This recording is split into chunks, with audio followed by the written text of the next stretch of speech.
জুমার দিন সবচেয়ে শ্রেষ্ঠ দিন। এজন্য জুমার দিনের শ্রেষ্ঠত্ব কারণ সমূহ কি, এর কারণটা কি? এ বাজান, এই দিনটা শ্রেষ্ঠ হওয়ার কারণ হলো মহান আল্লাহ এই দিনে আব্বাজান আদম আলাইহিস সালামকে বানিয়েছিলেন। জোরে জোরে কোন সুবহানাল্লাহ। আমার আল্লাহ শুধুমাত্র এই দিনে আব্বাজান আদম আলাইহিস সালামকে বানাই নাই, আমার আল্লাহ এই দিনে আব্বাজান আদম আলাইহিস সালামকে দুনিয়ার জমিনে প্রেরণ করেছেন, পাঠিয়েছেন। জোরে জোরে কোন সুবহানাল্লাহ। আমার আল্লাহ এই দিনে আল্লাহ পাক আদম আলাইহিস সালামকে মৃত্যু দান করেছেন। সেই দিনটাও কোন দিন? জোরে বলেন না কোন দিন? জুমার দিন। আমার আল্লাহ এই দিনে আবার কিয়ামতটাও ঘটবে। কোন দিনে ভাই? কোন দিনে? এই জুমার দিনে কিয়ামতটাও ঘটবে। এ রিকশাওয়ালা ভাই, এ ভ্যান চালক ভাই, ও যুবক, এজন্য আল্লাহর কাছে যে দামি সেই কিন্তু বড় দামি। আল্লাহর কাছে যে ধনী সেই কিন্তু বড় ধনী। হাদিসে পাকের ভিতরে আসছে আল্লাহর কাছে ধনী কারা? আল্লাহর নবী জানায় দেয়, আল গিনা গিনান নাফস, অন্তরের দিক দিয়ে যে বড় ধনী সেই হলো প্রকৃত ধনী। আমার মায়ার নবী জানাইয়া দেয় সেই হলো প্রকৃত ধনী। এজন্য রিকশাওয়ালা ভাই, ও ভ্যান চালক ভাই, ও বাড়িওয়ালা ভাই, ও গাড়িওয়ালা ভাই, এই জুমার দিনের এত দাম, এত দাম। জুমার দিনে যদি আল্লাহর বান্দা বান্দি আল্লাহর কাছে দোয়া করে, আমার আল্লাহ ওই বান্দা বান্দির দোয়া গুলা কবুল করে নেয়। সুবহানাল্লাহ। এজন্য বাজান, আগে আগে যারা মসজিদে এসে যাও, এই মানুষগুলা কিন্তু ঠকে না। এই মানুষগুলার দাম আমার আল্লাহর কাছে অনেক বেড়ে যায়। এই জুমার দিনে মসজিদের যতগুলা দরজা আছে, এই দরজাগুলাতে রহমতের ফেরেশতারা একটা খাতা কলম নিয়ে দাঁড়ায় যায়। আল্লাহর এই রহমতের ফেরেশতারা খাতা কলম নিয়ে দাঁড়ায়া দাঁড়ায়া সর্বপ্রথম যেই মুসল্লিগুলা ঢোকে, এই মুসল্লিগুলার নাম ওই খাতা কলম দিয়ে লিখে নেয়, কলম দিয়া খাতায় লিখে নেয়। সর্বপ্রথম যে মসজিদে ঢুকবে, আল্লাহর রাস্তায় একটা উট কুরবানি করলে যেই পরিমাণের সওয়াব, আল্লাহর বান্দার আমল নামায় ওই পরিমাণের সওয়াব লিখে দেওয়া হয়। সুবহান। এবার বাজান, এই মসজিদে কতজন আছেন উট আল্লাহর রাস্তায় কোরবানি করেছেন বা করবেন? অনেকের হয়তো বা সামর্থ্য আছে, 1, 2টা 5টা করতে পারেন। কিন্তু আপনি যদি 52 সপ্তাহ 52টা শুক্রবার আগে আগে মসজিদে আসেন, আমার আপনার পক্ষ থেকে এক একটা কোটা আল্লাহর রাস্তায় সদকা করলে যেই পরিমাণের সওয়াব হয়, আল্লাহ পাক আমার আপনার আমল নামায় ওই পরিমাণের সওয়াব লিখে দিবে। সুবহানাল্লাহ। এটা 1 নম্বর তবকায় যারা ঢুকবে। এবার যারা একটু পরে আসছেন, দ্বিতীয় তবকায় ঢুকেছেন, প্রথম তবকায় ঢুকতে পারেন নাই, তাদেরকেও তো আমার আল্লাহ মাহরুম করে না। আমার নবীর মাধ্যমে আমার আল্লাহ জানায়া দেয়, দ্বিতীয় প্রকার, দ্বিতীয় তবকায় যারা ঢুকবে, আল্লাহর রাস্তায় গরু সাদকা করলে যেই পরিমাণের সওয়াব হয়, আমি আল্লাহ আমার ওই বান্দাদের আমল নামায় ওই পরিমাণের সওয়াব লিখে দিব। সুবহানাল্লাহ। এজন্য আপনি যদি নাম্বার 1 ফার্স্ট হতে চান, তাহলে আপনার ব্রেনের মধ্যে থাকতে হবে, সবার আগে আমি আল মদিনা মসজিদে ঢুকবো, আমার আগে কেউ মসজিদে ঢুকতে পারবে না। তাহলেই আপনি উট সদকা করার সওয়াব পাবেন। এরপরেও চেষ্টা করে প্রথমে ঢুকতে পারেন নাই, আপনাকে আল্লাহ মাহরুম করবে না। দ্বিতীয় প্রকার, গরু আল্লাহর রাস্তায় সদকা করলে যেই সওয়াব, সেই সওয়াব আমল নামায় আল্লাহ পাক লিখে দিবে না। এরপরেও চেষ্টা করেছেন, প্রথমেও ঢুকতে পারেন নাই, দ্বিতীয়তে ঢুকতে পারেন নাই, তৃতীয় তবকায় আপনি ঢুকেছেন। আমার নবী জানায় দেয় আল্লাহর রাস্তায় বকরি সদকা করলে যেই পরিমাণের সওয়াব হয়, মহান আল্লাহ ওই পরিমাণের সওয়াব বান্দার আমল নামায় লিখে দিবে। সুবহানাল্লাহ। 4 নাম্বার তবকায়, 3 নাম্বার তবকায় ঢুকতে পারেন নাই। 4 নাম্বার তবকায় আপনি ঢুকেছেন, আল্লাহ আপনাকে রবের পরেও বঞ্চিত করবে না। আল্লাহর রাস্তায় দাজাজাতুন একটা মুরগি আল্লাহর রাস্তায় সদকা করলে যেই পরিমাণের সওয়াব হয়, আপনার আমার আমল নামায় ওই পরিমাণের সওয়াব মহান আল্লাহ দিয়ে দিবে। সুবহানাল্লাহ। 1 নম্বরেও পারেন নাই, 2 নম্বরেও পারেন নাই, 3 নম্বরেও পারেন নাই, 4 নম্বরেও পারেন নাই। 5 নম্বর তবকা, হুজুর আলোচনা করার আগেই আপনি মসজিদে ঢুকে গেছেন। ও বাজান, আমার আল্লাহ আপনাকেও মাহরুম করবে না। আল্লাহর রাস্তায় একটা ডিম আল্লাহর রাস্তায় সদকা করলে যেই পরিমাণের সওয়াব হয়, মহান আল্লাহ ওই পরিমাণের সওয়াবের মালিক আমারে আপনারে বানায় দিবে। সুবহানাল্লাহ। ওরে যুবক ভাইয়া, এই জন্য নবীর সাহাবারা এই জুমার দিন আসার আগে আগে বৃহস্পতিবার রাত্রে একটু আগে আগে ঘুমায়া যাইতেন, কারণ ফজরের নামাজ মিস করা যাবে না। যত কষ্ট হোক, অসুস্থ থাকুক আর সুস্থ থাকুক, ফজরের নামাজ আগে জামাতের সাথে যুক্ত হইতে হবে। কারণ বান্দা যদি ফজরের নামাজে জামাতের সাথে শরীক হয়ে যায়, অর্ধেক রাত দাঁড়ায় দাঁড়ায় নামাজ পড়লে যে সওয়াব হয়, মহান আল্লাহ ওই বান্দার আমল নামায় ওই পরিমাণের সওয়াব লিখে দেয়। সুবহানাল্লাহ। ফজরের নামাজ যারা পড়বে বাবা, চেহারার মধ্যে নূর চমকাবে। ফজরের নামাজ যারা পড়বে বাবা, ফেরেশতারা আল্লাহর আদালতে গিয়ে এদের ব্যাপারে সাক্ষী দিবে। আল মদিনা মসজিদে গিয়েছিলাম, ও আল্লাহ, বিশেষ করে ফজর আর আসর এই 2 সময় ফেরেশতাদের ডিউটির পরিবর্তন হয়। আপনার ওই বান্দাগুলো অসুস্থ, কিন্তু তাদেরকে দেখে আসছি তারা দাঁড়ায়া দাঁড়ায়া নামাজ পড়ে। প্রচন্ড ঝড়, মুষলধারে বৃষ্টি, আপনার এই মুসল্লি এই বৃষ্টিকে অপেক্ষা করে আপনার ঘর মসজিদে আইসা নামাজ পড়ে। তাকে আমি এমন করিয়ে দেখে আসছি, ফেরেশতারা আমার আল্লাহর আদালতে সাক্ষী দিবে। ও যুবক, এই জন্য আমার মায়ার নবীর সাহাবারা জুমার নামাজের আজানের আগে আগে আল্লাহর ঘর মসজিদে হাজির হয়ে যাইতে না, আল্লাহর ঘর মসজিদে হাজির হয়ে যাইতে না। কারণ এই ফজিলতের কথা তো নবী সাহাবায়ে কেরামরে বয়ান করছে। বয়ান করার সাথে সাথে তাদের টেনশন একটাই, কিভাবে সকলের আগে মসজিদে যাওয়া যায়, কিভাবে মসজিদে আগে গিয়া সকলের আগে সামনের কাতারে বসা যায়। এমন একজন নবীর সাহাবী হযরতে হামিদ আল-লাফাফ রাদিয়াল্লাহু তাআলা আনহু, সাহাবীর নাম হলো হযরতে হামিদ আল-লাফাফ রাদিয়াল্লাহু তাআলা আনহু। জুমার দিন, জুমার আজান এখনো হয় নাই, আল্লাহর বান্দা সুন্দর করে একটা কাপড় পরিয়া, কাপড়টা নতুন হওয়া লাগবে বিষয়টা এমন না, পরিষ্কার পরিচ্ছন্ন একটা কাপড় হতে হবে। নবীর সাহাবী হামিদ আল-লাফাফ রাদিয়াল্লাহু তাআলা আনহু সুন্দর করে কাপড় পরিয়া, হালকা একটু সুগন্ধি মাখায়া আল্লাহর বান্দা রওনা হয়েছে আল্লাহর ঘর মসজিদে গিয়ে জুমার নামাজ আদায় করবে।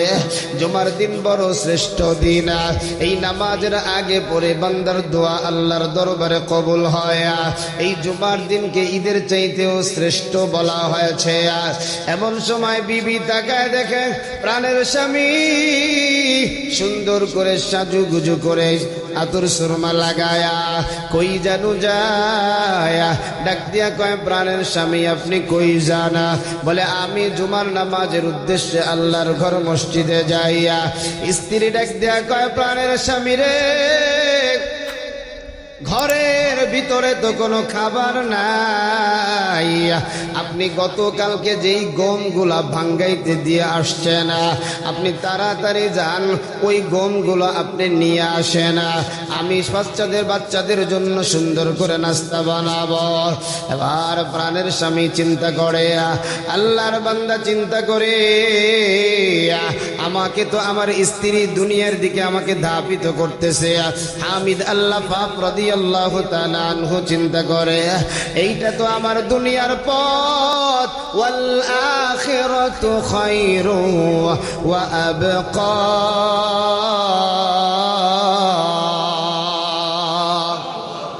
কিন্তু আমি তো যাচ্ছি আমার মাওলার দিকে, আমি তো যাইতেছি আমার জান্নাতের দিকে, আমি তো যাইতেছি আমার কল্যাণের দিকে।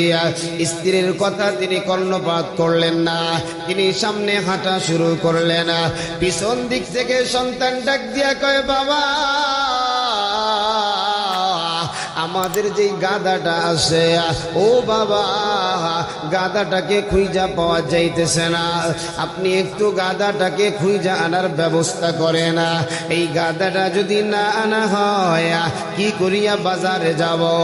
ওই সময় তো আপনার উট, ঘোড়া, গাধা এই জিনিসগুলাই মানুষের যানবাহন হিসাবে ছিল, অন্য কোনো যানবাহন তো ছিল না।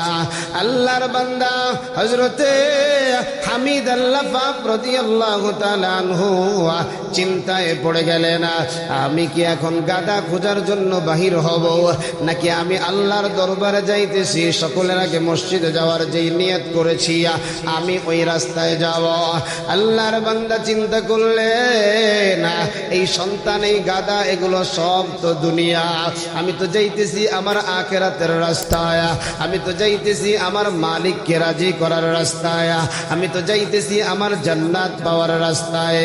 আল্লাহর বান্দা সন্তানের কথাকে ভ্রুক্ষেপ করলেন না, কর্ণপাত করলেন না। আল্লাহর বান্দা এবার সামনে সামনে যায়, মসজিদের প্রায় কাছাকাছি আল্লাহর বান্দা হাজির হয়ে যায়। এমন সময় এক ব্যক্তি ডাক দিয়ে কয়, ভাই, এত তাড়াতাড়ি তুমি কই যাও? বলে, আমার মাওলার দরবারে আমি যাই, আমি আমার আল্লাহর ঘর মসজিদের দিকে যাই, আমি জুমার নামাজের উদ্দেশ্যে যাই। ওই ব্যক্তি ডাক দিয়া কয়, ভাই, ওই যে জমিতে সেচ দেওয়ার জন্য তো লোক আসছে, অল্প টাইমের ভিতরে পানি দিয়া চইলা যাবে, আপনি যদি এই মুহূর্তে জমিনের মধ্যে না যান, আপনার জমিনে আমি তাকায় দেখছি জমিনের মাটিগুলা ফেটে চৌচার হয়ে গেছে, আবার যদি এখন পানি না দেওয়া হয় তাহলে দেখা যাবে জমিনের সব ফসলগুলা মরে পুড়ে পুড়ে মরে যাবে। আল্লাহর বান্দা বলে, ভাই, আমি আমার মাওলার দিকে যাই, কারণ এদিকে দিকে তোমরা আমারে ডাকতেছো, এটা হলো দুনিয়া, আর দুনিয়া বিমুখ হলো একজন আল্লাহওয়ালার কাজ। এই দুনিয়া আমারে বিভিন্ন ভাবে আমাকে ডাইভার্ট করতে চাচ্ছে আমার মালিকের রাস্তা থেকে। না, আমি সুন্দর করে কাপড় পরে যে উদ্দেশ্যে বাহির হইলাম, আল্লাহর ঘর মসজিদে ঢুইকা সুন্দর করে জুমার নামাজ আদায় করতে বাড়িতে যাব, সবার আগে মসজিদে ঢুকবো, সকলের পিছনে আমি মসজিদ থেকে বাহির হব। হামিদ আল্লাহ পাক রাদিয়াল্লাহু তাআলা আনহু ইস্তিগফার করিয়া তওবা করিয়া মসজিদের সামনে হাজির হয়ে যায়, সুন্দর করিয়া দোয়া পড়িয়া নিয়ত করে ইতিকাফের নিয়তে মসজিদের ভিতরে ঢুকিয়া যায়। হুজুরের আলোচনা শুনে ইতমিনানের সাথে সুন্দর করিয়া নামাজ আদায় করে, অন্তরটা যখন প্রশান্তি হয়ে যায়, অন্তরের ভিতরে যখন মজা লেগে যায়, নামাজটা শেষ কইরা সবাই দেখে সবাই চলে গেছে। আল্লাহর বান্দা হামিদ আল্লাহ পাক রাদিয়াল্লাহু তাআলা আনহু চিন্তা করে, এবার আমি মসজিদ থেকে বাহির হয়ে যাই। মসজিদ থেকে বাহির হইয়া আল্লাহর বান্দা সবার আগে তার জমির দিকে গেলেন। আল্লাহর বান্দা গিয়া দেখে রে, তার জমিতে ভরপুর পানি দিয়া কে জানু জমির ভিতরে পানি দিয়া ভরপুর করে দিয়েছে। একটু জোরে পড়েন না। আল্লাহর বান্দা এবার ডাক দিয়া কয়, ভাই, আমার জমিনের ভিতরে পানি, কারণটা কি ভাই? এমন সময় একজন জবাব দেয়, ভাই রে, পার্শ্ববর্তী জমিনের মধ্যে যেই ব্যক্তিটা পানি দিতে আসছিল, মহান আল্লাহ তার চোখের ভিতরে তন্দ্রা দিয়ে দিছে, ঘুম দিয়ে দিছে। আল্লাহর বান্দা ঘুমায় গেছে। ওই জমিতে পরিপূর্ণ পানি হওয়ার পর তোমার জমির মধ্যে যখন পরিপূর্ণ পানি হয়ে গেছে, মহান আল্লাহ তখন তার ঘুম ভাঙ্গায়া দিয়েছে। আল্লাহু আকবার। আল্লাহর বান্দা এবার চিন্তা করতেছে, বাড়িতে যাব, সন্তানগুলো মনে হয় না খাইয়াস, আমার গাদাটা মনে হয় এখনো পায় নাই। আল্লাহর বান্দা গিয়ে দেখে গোয়াল ঘরে গাদাটাও বাঁধা। আল্লাহু আকবার। কর না, কর না, কর না, আরো জোরে বলেন না আল্লাহু আকবার। দেখে গোয়াল ঘরে গাদাটাও বাঁধা, তার বিবি আল্লাহর বান্দা খুঁজতে খুঁজতে গিয়ে দেখে বিবি রান্না করে আটা দিয়া সুন্দর করিয়া রুটি বানাইতেছে, রুটি ভাজা আরম্ভ করছে। আরে আল্লাহর বান্দা ডাক দিয়া কয়, প্রাণের বিবি রে, আটা তোমাকে কে দিল? কোন আটা দিয়ে তুমি রুটি বানাও? এবার স্ত্রী ডাক দিয়া কয়, প্রাণের স্বামী রে, আপনি যখন নামাজে চইলা যান, আপনার চাচাতো ভাই এই আটাটা আইনা বলতেছে, ভাবি আমার ভাই অমুক জায়গায় আটা ভাঙ্গাইতে দিয়েছিল, আমি ভুল ক্রমে আপনাদের আটাটা নিয়ে আসছি। এই যে আপনাদের আটা, আমার মনে কইরা নিয়ে আসছি, আপনাদের আটা আপনারা বুঝে নেন। আল্লাহু আকবার। এবার হামিদ আল্লাহ রাদিয়াল্লাহু তাআলা আনহু এবার চিন্তা করে বিবিরে, বিবিকে ডাক দিয়া বলে, বিবিরে, গাদাটা তো বাড়ির ভিতরে ছিল না। সন্তান আমাকে বলছে, বাবা গাদাটা খুঁজিয়ে দাও, না হলে হিংস্র প্রাণী গাদাটা খেয়ে ফেলবে। আর আমাদের যানবাহনের জন্য তো শুধুমাত্র একটা গাদাই আছে, এইটা যদি খেয়ে ফেলে তো আমরা চলবো কিভাবে? এই জায়গায় গাদাটা কে আনলো? এবার বিবি ডাক দিয়া কয়, প্রাণের স্বামী রে, আমি এই দরজার দিকে তাকায় দেখি একটা বাঘ আমাদের পিছনে পিছনে দৌড়ায়া, পিছনে পিছনে দৌড়ায়া বাঘের দুরানি খাইয়া গাদাটা যখন আমাদের গোয়াল ঘরের কাছে আসছে, আমি তখন বেঁধে ফেলছি।